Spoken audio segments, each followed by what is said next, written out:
Bonjour et bienvenue à l'émission À la Une. Alors hier, c'était la journée de la Terre. Le président Barack Obama a choisi les Everglades en Floride, un écosystème marécageux menacé, pour mettre l'accent sur les dangers du réchauffement climatique. Je le cite. Le réchauffement climatique ne peut plus longtemps être ignoré. Il souhaite que les États-Unis réduisent leurs émissions de carbone de 29 % d'ici 2025 pour atténuer les impacts du fameux changement climatique. Donc, une réduction qui passe notamment par une utilisation moindre des sources d'énergie comme le pétrole. Cependant, le pétrole n'en est pas pour autant au bout de sa vie utile et les économies en voie de développement comme le Népal, le Cambodge et le Bangladesh se joignent à une nouvelle agence d'aide au développement menée par la Chine et qui leur permet de développer, avec moins de contraintes, des sources d'énergie qualifiées de trop polluantes par les puissances de l'Ouest. Ça nous amène au cœur d'un débat qui fait rage au Québec. Que faire avec nos ressources pétrolières, plus polluantes, tout en tenant compte d'un but qui est cher à tous, minimiser l'impact sur l'environnement, de l'utilisation de nos ressources, tout en tenant compte d'un monde global. Bien sûr, de la notion de richesse qui ne peut totalement et jamais être évacuée du débat, même si on le souhaiterait. Pour discuter de tout ça, Yuri Chassin, économiste et directeur de la recherche à l'IEDM, qui vient de publier une étude sur les choix énergétiques du Québec et leurs coûts, et Alain Brunel, directeur climat-énergie à AQLPA. Bonjour, messieurs. Bonjour. Bon, Bonjour. Tout d'abord, ici à la chaîne Argent, on a fait beaucoup de débats sur le pétrole, les impacts sur la pollution, etc.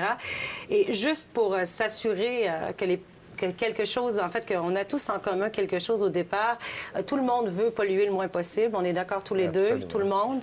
J'imagine, j'espère. Oui. Bon, tout le monde veut le moins d'émissions de gaz à effet de serre des deux côtés. Bon, parfait. Donc, on n'y reviendra plus durant le débat. Tout le monde pense que c'est souhaitable de réduire une consommation de pétrole des deux côtés. Absolument. Bon, mais que c'est impossible de le faire du jour au lendemain. On est d'accord? Bon, parfait. Commençons là-dessus. On s'entend sur ce débat. Oui. Donc ça, on n'y reviendra plus. On a tous ces buts en commun. Donc, ce sont quand même des bons paramètres pour s'entendre. J'apporterai une nuance sur votre dernier point, mais on y reviendra. Mais en tout cas, des nuances, oui, ça joue dans les nuances, mais au moins, on a ces paradigmes de départ. Ouais. Donc, ce qui nous amène à discuter du pétrole aujourd'hui, c'est votre étude, M. Chassin. Donc, vous parlez des coûts des différents choix en énergie que les Québécois font. Et ça vous amène à vouloir que les Québécois embrassent le choix du pétrole. On vous écoute sur vos arguments.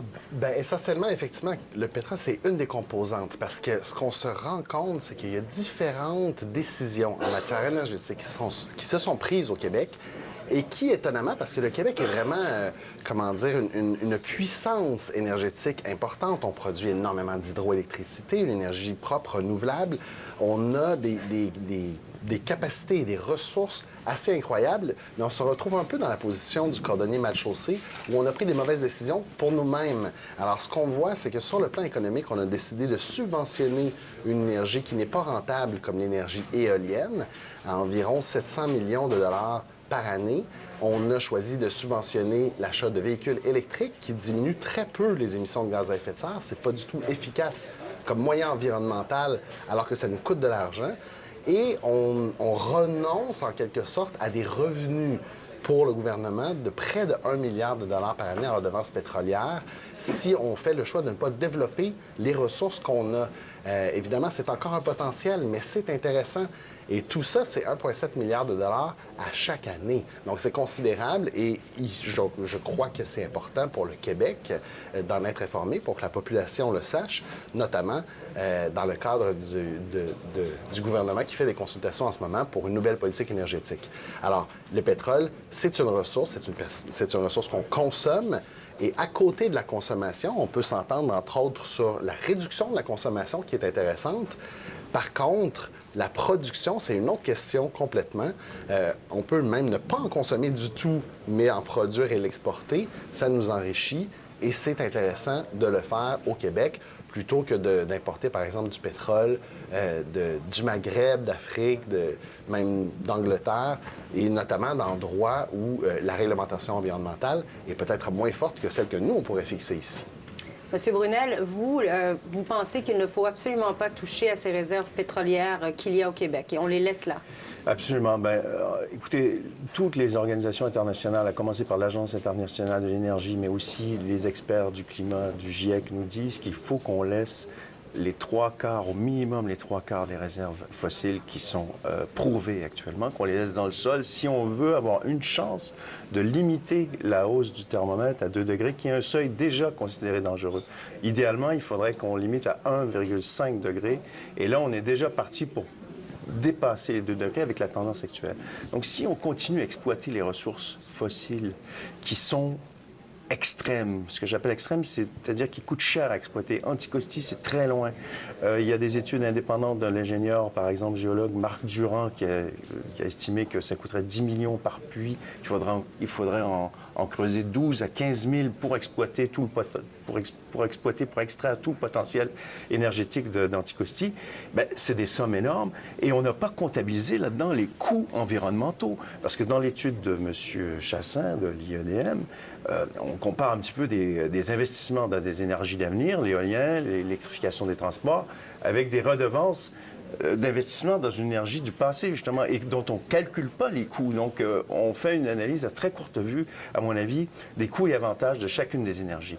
Et, par exemple, l'énergie éolienne, il y a des études internationales, des études d'un cabinet courtage international, courtage financier. Hein, c'est des financiers, ce pas des écolos qui ont fait cette étude-là, et qui ont envisagé, par exemple, un investissement financier de 100 milliards de dollars. Combien d'énergie ça rapporterait si on investissait ça dans le pétrole ou en énergie renouvelable pour des véhicules électriques. Donc, précisément ce que M. Chassin conteste ici.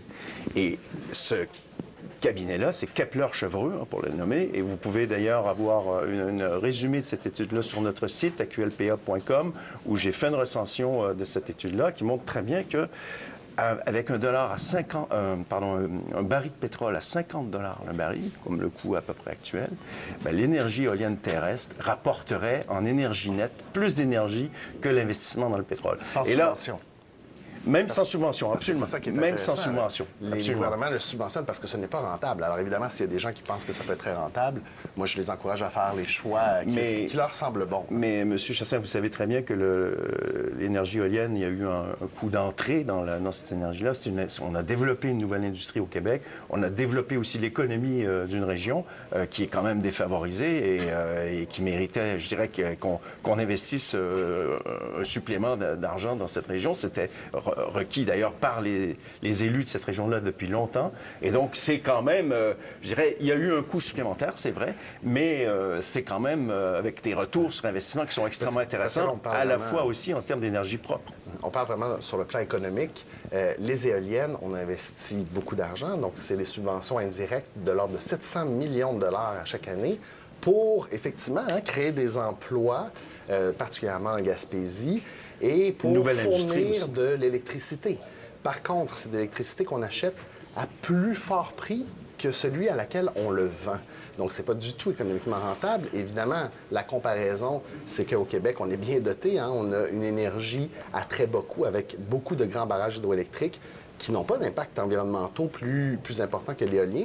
Et par ailleurs, ce sont des emplois effectivement, qu'on subventionne là, en Gaspésie, ça peut profiter à certains, mais pour les subventionner, il y a d'autres gens qui paient. Donc, on retire de l'économie de l'argent qui aurait servi à créer d'autres activités économiques, d'autres emplois. On calcule qu'on détruit environ 3 emplois pour chaque emploi vert créé. Alors, évidemment, c'est sur le plan économique, strictement économique, je pense qu'il faut s'entendre, ce n'est pas rentable. Alors, moi, je voudrais juste sur ce point-là quand même préciser qu'effectivement, si, par exemple, Hydro-Québec avait fait le choix de développer elle-même le secteur de l'énergie éolienne, probablement que ça aurait coûté moins cher. On a fait d'autres choix, c'était le gouvernement Charest à l'époque, il a fait d'autres choix qui ont avantagé des compagnies privées et donc, effectivement, qui a généré aussi des coûts supplémentaires pour les Québécois. En fait, ils n'auraient pas fait ce choix-là. Ils se sont fait imposer par le gouvernement. Ils ont dû monter la facture d'électricité, tous les Québécois, pour financer cette décision politique. Ils ne l'auraient juste pas développé si ça avait été seulement d'Hydro-Québec. Est-ce que je peux... Pas sûr de ça, mais en fait. Mais ça, c'est pour l'éolien. Évidemment, c'est une partie là, de... Mais on s'entend, hein, parce que, bon, il y a un aspect économique, il y a un aspect moral à protéger l'environnement, à essayer de diminuer la pollution. Mais chaque chose a un coût et c'est ça qui est toujours triste. On a toujours une bourse limitée. On tente aussi, il y a les emplois, il y a qu'est-ce qui est le plus efficace. Et puis, quand on parle d'environnement, est-ce qu'on peut s'entendre que c'est un problème qui est global? C'est pas seulement le problème du Québec, c'est pas seulement le problème du Canada, c'est un problème vraiment et souvent, c'est ce que les environnementalistes tendent à dire, c'est un problème global. Il y a les deux. Et c'est pour ça que je vous amenais un peu dans ma comparaison au début avec cette nouvelle agence qui est lancée d'aide au développement économique qui est lancée par la Chine et auquel se greffent des pays très populeux comme le Bangladesh, le Népal, et qui est une alternative à la Banque mondiale. Et eux veulent développer des énergies comme le pétrole, comme le charbon, dont ils n'auront pas la même aide financière que vont leur fournir des agences comme la World Bank, la Banque mondiale, parce que eux, ils vont dire c'est pas assez propre pour nous. Et eux, c'est là que les gros problèmes environnementaux vont se créer. On leur demande des critères peut-être trop exigeants en termes de production, qui sont trop dispendieux, alors que nous, les quelques différences qu'on peut faire, eh bien, ce serait peut-être plus... c'est là qu'il faut vraiment aller chercher la différence. Moi, je pense que ça, c'est un faux problème. La Chine, un faux problème? Oui, c'est pas un vrai problème. Peut-être que pour certains projets ponctuels... C'est des environnementalistes peut-être que c'est vrai pour certains projets ponctuels, mais de toute manière, le monde est obligé d'aller dans la même direction. Et il y a un mouvement qui va dans ce sens-là. Ça va pas assez vite, à notre avis. Mais j'ai ici aujourd'hui... C'est dommage pour vous, M. Chassin, parce que vous sortez votre étude. Problème avec mais regardez, HSBC, donc c'est dans le devoir, de cahier économie d'aujourd'hui, en première page, les combustibles fossiles polluent les portefeuilles. On parle de portefeuille d'actions ici. Et c'est la banque HSBC qui recommande de désinvestir des énergies fossiles parce que non seulement il y a la question du coût carbone, que vous évaluez pas d'ailleurs dans votre étude, M. Chassin, on ne sait pas qu'est-ce que... Vous dites que ça serait rentable, mais avec quel coût de la tonne carbone, on ne sait pas. Mais ici, ils nous disent aussi qu'une des raisons pour lesquelles il faut se débarrasser des énergies fossiles et regarder ailleurs... Mauvais placement. Mauvais placement, pourquoi? Parce que grande fluctuation des prix, du cours de l'action. Risque réglementaire. Risque réglementaire avec justement les émissions de gaz à effet de serre.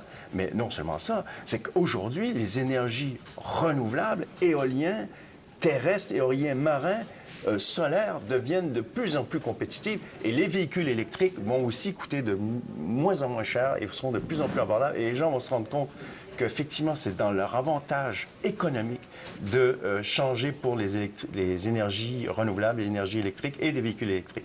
Et effectivement, on a du même combat, et parce qu'on n'a plus besoin de les subventionner. Là, je suis d'accord avec vous. Là, les subventions vont pouvoir s'estomper tranquillement. Parce que là, il faut vraiment faire attention. Hein? Vous avez l'impression que je parle de la rentabilité économique du pétrole, mais pas du tout. En fait, si des investisseurs, on est un canal d'argent, donc un investisseur qui choisit, lui, dans son portefeuille, d'évacuer complètement le pétrole, notamment pour des risques réglementaires, effectivement, c'est un choix tout à fait valable. En fait, au contraire, nous, on dit que le gouvernement devrait éviter ce risque réglementaire, quitte à avoir une réglementation stricte, mais au moins qu'elle soit connue, qu'on lève l'incertitude, ce qui n'est pas encore le cas au Québec. Hein. On parle de l'acceptabilité sociale, un concept d'un flou inouï. Alors évidemment, il faut à un moment donné communiquer clairement de façon transparente. Ouais. Absolument. Communiquer de façon transparente les critères. Ensuite, si une entreprise décide que ce n'est pas rentable d'investir, comme M. Durand le prétend, ils n'investiront pas. S'ils investissent malgré tout, ils feront faillite. Ce n'est pas le gouvernement qui investit son argent, ce n'est pas tous les contribuables, ce ne sont que les actionnaires, les investisseurs.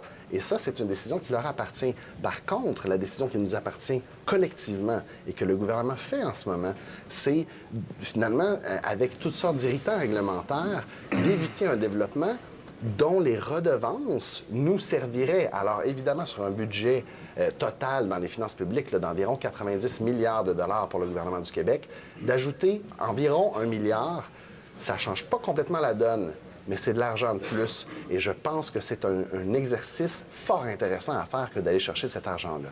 Mais, M. Chassin, combien coûterait le saccage de l'île d'Anticosti, à votre avis? Parce que 12 à 15 000 puits... Ça coûterait très cher, un saccage, et ce n'est pas du tout de cela dont on parle. Alors, la technologie, aujourd'hui, ce n'est pas de raser l'île d'Anticosti, d'en faire une terre noire. C'est au contraire des puits qui sont très locaux et qui, finalement, peuvent exploiter en sous-sol de façon très large, avec une toute petite présence au sol. Alors, c'est pas du tout un saccage. Je ne veux pas me faire Alors, l'avocat du diable, mais il y avait seulement, je pense que c'était TransCanada avec Irving. On parlait aujourd'hui de 19 accidents dans les transports du pétrole. Ça arrive, les accidents dans le transport. pétrole. Mais ça, tout à fait. Et en fait, ça arrive dans toutes les industries même. Le risque zéro n'existe pas. Il faut avoir une bonne réglementation, c'est clair. M. Chassin, en surface, 12 à 15 000 puits, ça ferait un puits à tous les 2 km², avec toutes les infrastructures, les routes, les pipelines pour transporter le pétrole. Les torchères, parce qu'il faudrait brûler le méthane. Il y a toujours du gaz qui a été mis aussi avec le pétrole de schiste. Il faudrait avoir des dizaines, des centaines de torchères. Et il n'y aura pas de possibilité véritablement de l'exploiter parce que, justement, c'est trop loin des centres c'est un peu technique, mais évidemment, si c'est pas rentable, consommation. Ça ne se fera pas. Donc, moi, voilà. c'est mon argument ultime. Et sans compter que le sous-sol serait fracturé à jamais, et donc toute la géologie d'Anticosti serait modifiée à jamais, avec des conséquences complètement... Ah oui, absolument. Ça, c'est le géologue Marc Durand qui l'affirme. Bon, mais... C'est très technique, mais... Mais qu'est-ce qu'on peut exploiter sans qui serait acceptable? Quelle source d'énergie? Là, vous en choisissez, mais il y a quand même un coût pour l'environnement. L'éolien, bon, si on se promène en Espagne, on voit... on sort de Madrid, on s'en va vers la côte, on voit toutes les grandes éoliennes, c'est pas très beau, c'est un peu dommage. Là. C'est une question de goût, là. Moi, je trouve ça beau, une éolienne, personnellement. C'est une question de goût, mais il y a toujours un coût. Mais en fait, le point que j'essaie de faire, c'est qu'il y a toujours un coût à quelque part. Et puis, bon, comme je le disais d'emblée, le pétrole, c'est pas fini. Sa vie utile n'est pas terminée. Est-ce que tandis que tout le monde en profite, pourquoi nous, on s'en priverait? Parce que... Pourquoi est-ce qu'on serait plus catholique que le pape? Parce qu'on est plus riche, parce qu'on est une démocratie, qu'on peut faire des choix éthiques, et puis parce que l'éthique, aujourd'hui, nous exige que nous allions vers non seulement la réduction de la consommation du pétrole, mais vers l'élimination de la consommation du pétrole. Alors, on parle de consommation et non pas de production. Et là, on est d'accord, parce qu'on peut produire et ne pas les consommer. Ça, c'est autre chose. Production, parce que finalement, ce que vous nous dites, M. Chassin, c'est... c'est en brûlant on est drogué au pétrole. Vous me dites, oui, c'est vrai que c'est pas bon pour la santé, donc il faut qu'on arrête de prendre la drogue. Mais comme c'est payant, je vais me faire pusher de drogue de pétrole pour pouvoir... Je vais la vendre partout dans le monde. La comparaison avec la drogue, elle est drôlement douteuse. On est dépendant des légumes verts pour la survie, puis on parle pas de... Non, je vous accorde, c'est pas la meilleure des comparaisons, mais ce que je veux dire par là, c'est qu'il y a quand même une contradiction éthique et logique dans le fait de dire qu'il faut arrêter de consommer du pétrole parce qu'on est en train de saboter la planète. Et puis dire que nous, on va en profiter encore quelques années, on va exploiter le pétrole parce qu'on en a sur notre territoire, puis on ne sait même pas d'ailleurs qu'est-ce que ça aura comme conséquences écologiques et économiques. Je dirais ça au Danemark, à la Norvège, à tous les groupes sociaux qui manifestent contre l'austérité, où on cherche des solutions, on essaie de sauver nos programmes sociaux. Écoutez, c'est autre chose. Quant à moi, la production... Évidemment, si on produit, il faut produire selon de bonnes normes environnementales. Si on consomme, c'est évidemment une consommation la plus parcimonieuse possible. Mais je pense que c'est pas contradictoire, qu'on va dans le bon sens, peut-être pas assez rapidement pour certains, mais qu'on va dans le bon sens. On est en pleine transition énergétique. La part du pétrole dans nos besoins énergétiques se réduit. Mais par contre, il faut être, pragmatique dans les décennies à venir. On va continuer d'en consommer. Bon, écoutez, on revient après la pause, on poursuit le débat. Ça va très bien. Cette émission est présentée par iShares de BlackRock. Des fonds économiques pour le cœur de votre portefeuille. iShares de BlackRock. Gestionnaire de placement auquel les investisseurs du monde entier confient le plus d'argent. Casey! C'est moi! Garde à vous! Bienvenue au centre de formation des pompiers de Chicago. Barre-toi avant que je t'en colle une! Si ça n'allait pas, tu me le dirais, pas vrai? Bien sûr. Chicago Fire, caserne 51, mardi 20h. Qu'est-ce que je suis? Vous êtes une conscience. Vous nous montrez ce qui est bien ou mal. Peut-être que je veux pas voler. Peut-être que je veux être gentil. Tu es ce que tu es et tu n'y changeras rien, Jiminy. Sans la malédiction, tout serait plus facile. Entendre la petite voix en vous. Ne pense pas si fort. J'ai entendu ton vœu. Et devenir celui que vous voulez être. Qui voudrais-tu être? Je pense que vous pouvez être quelqu'un de bien. Après tout, vous êtes Jiminy Cricket. Il était une fois, mercredi 21h, à TVA. La prestance, c'est une question de domination, d'intimidation. Vous avez soif de pouvoir. Semez le doute. N'attendez pas. Agissez. Vous n'avez pas d'ordre à recevoir. Parce que vous êtes le seul maître à bord.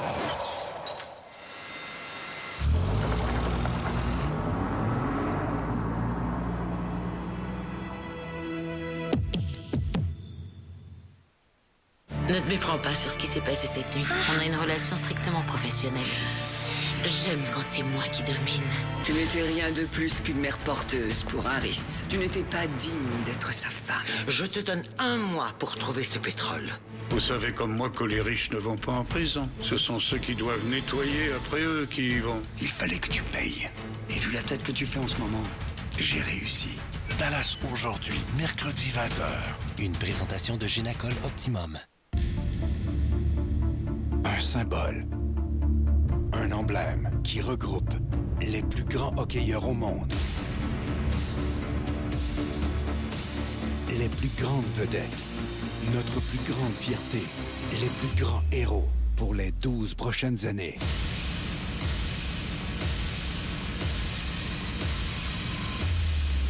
TVA Sport. Diffuseur francophone officiel de la LNH. Faites le point. C'est la présidence du conseil d'administration. Avec des débats animés sur la nouvelle économique du jour. Il y avait combien d'entreprises qui étaient dans le giron du plan Nord? À la une, en semaine, 15h. Une présentation des fonds iShare.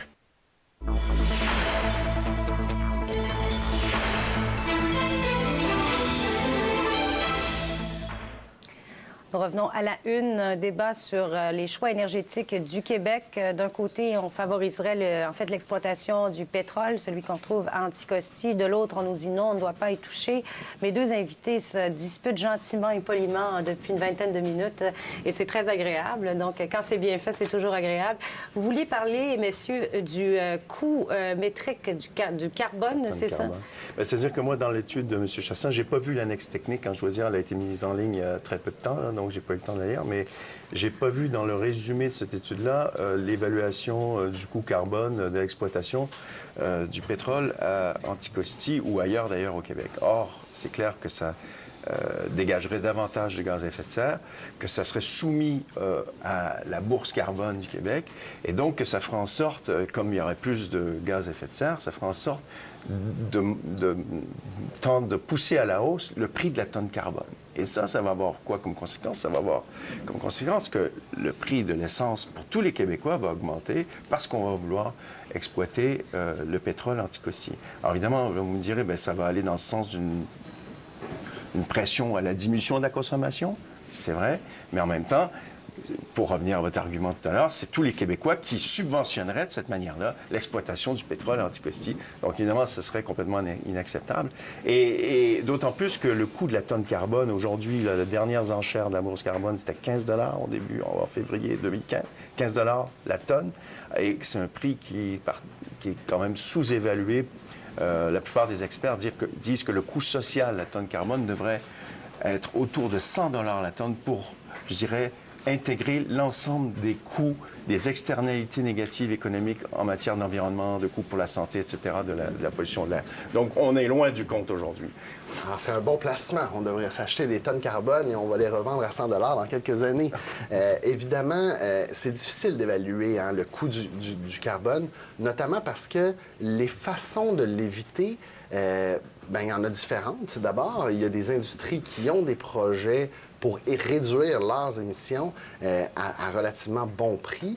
Et il y en a d'autres pour qui c'est plus difficile, mais que dans quelques années, la technologie va les aider à diminuer à faible coût. Alors, c'est très difficile de faire des projections à long terme. Par contre, ce qu'on sait, c'est que pour réduire de façon importante, draconienne, la consommation de pétrole au Québec, il faudrait avoir... donc, on a un marché du carbone au Québec. C'est peut-être pas assez évalué, mais effectivement, pour que ce soit important, que ça ait un impact important, il faudrait que ça soit considérablement plus élevé, ce qui ferait, par exemple, que le prix de l'essence à la pompe serait au moins du double. On parle de quelque chose de substantiel. Et évidemment, là, on sait comment on est sensible avec les variations du prix de l'essence à la pompe. Les gens réagissent fortement. Pourquoi? Parce que c'est quotidien. Hein? On a vraiment... on voit cette valeur-là et ça nous affecte dans notre vie tous les jours, ça nous affecte dans notre portefeuille. Alors, c'est un équilibre un peu entre les deux. Évidemment, pour réduire les émissions de gaz à effet de serre, il faut être le plus efficace possible. Et pour être efficace, il faut voir où sont les meilleurs endroits et dans quelles industries sont les meilleurs endroits pour faire ces réductions-là. Dans le cas du pétrole, ce qui est intéressant, c'est que, oui, il y a effectivement, comme toute activité industrielle, il y a effectivement une consommation d'énergie, des gaz à effet de serre émis. Combien? Alors, dans un baril de pétrole, l'immense majorité, et là, je parle de 70 à 80 des émissions de gaz à effet de serre, le sont à la combustion. Donc les gens, les automobilistes. Donc, les automobilistes. Et ça, qu'on l'exploite ici, qu'on l'exploite ailleurs, les émissions sont faites ici de toute façon. Après ça, c'est vrai qu'il y a un 20 à 30 d'émissions que nous, on n'assume pas présentement au Québec parce qu'on importe notre pétrole. Ces émissions-là, elles sont ailleurs, par exemple en Afrique. Donc, on ne les prend pas en compte. Maintenant, c'est un problème global, le réchauffement climatique. Alors qu'elle soit en Afrique ou au Québec, ça affecte le climat de la même façon. Pour le réduire, je crois qu'il faut avoir de bons outils efficaces. Une gestion du transport en commun plutôt que... Ah oui, non, c'est clair, mais la nuance que je voulais apporter en début d'émission, oui, allez-y rapidement, il reste 30 secondes. C'est qu'effectivement, on peut réduire sa consommation, ses émissions de gaz à effet de serre du jour au lendemain assez radicalement si on passe, par exemple, un véhicule thermique à un véhicule électrique ou si on décide de laisser sa voiture au garage pendant 3 à 4 jours dans la semaine puis qu'on prend le transport en commun. On peut encourager. Absolument. Bon, vous êtes d'accord à la fin? Parfait. Merci.